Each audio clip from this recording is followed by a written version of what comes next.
Let's get some more analysis now with Jeffrey Sachs, a public policy analyst and former senior advisor to the United Nations. Professor Sachs, really good to have you back. Thank you very much indeed, sir, for joining us again. My pleasure.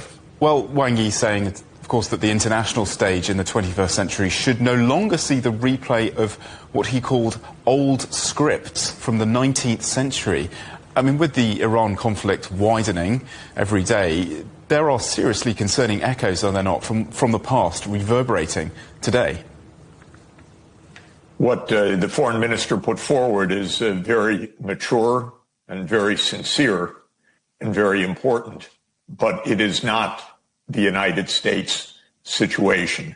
The U.S. is militaristic, imperialistic, and fighting wars of choice across the Americas and the Middle East.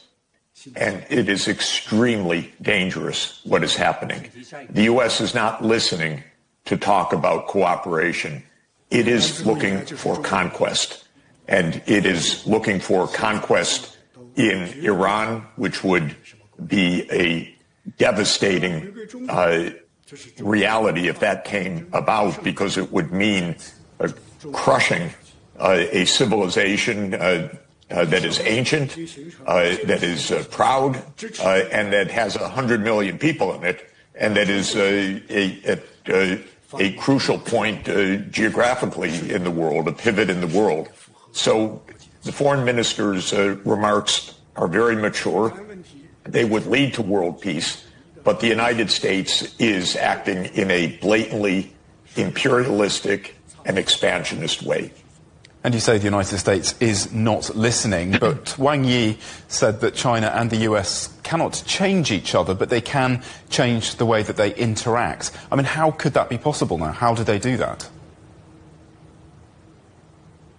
I think the grim reality for China is the United States is out to conquer much of the world.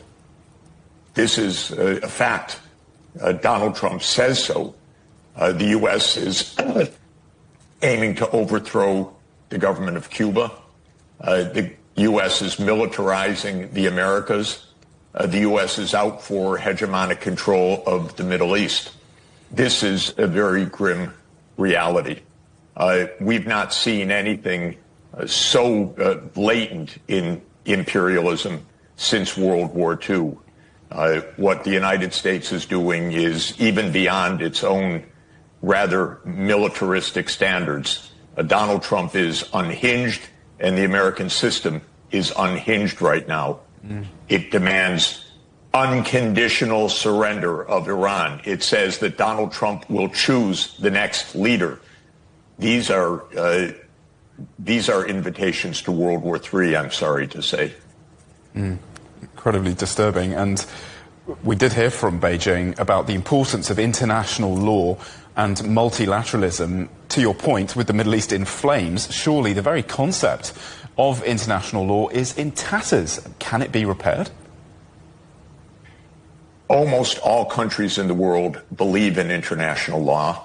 The United States and Israel do not. Again, grim reality.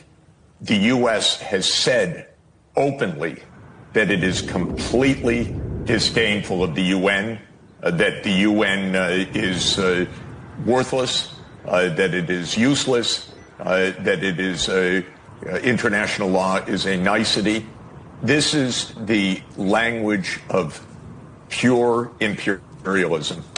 This is not the language of international cooperation. It is not the language that China and most of the world subscribe to. So when Foreign Minister Wang Yi speaks, he resonates with almost all of the world. But the United States absolutely is not listening right now. And while China is, of course, taking the path of peace, the United States is choosing the path of war, and it is aiming to destroy the UN, I'm sorry to say, in countless ways. It has left dozens of UN organizations and treaties. It doesn't pay its bills. It ignores completely international law.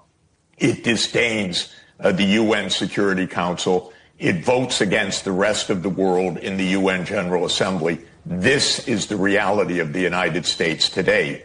And Donald Trump revels in it, revels in what he asserts is his unilateral power to change the world. A sobering message, Professor Sachs. Thank you very much indeed for your insights. As ever, we're very grateful. Jeffrey Sachs, a public policy analyst, former senior advisor to the United Nations.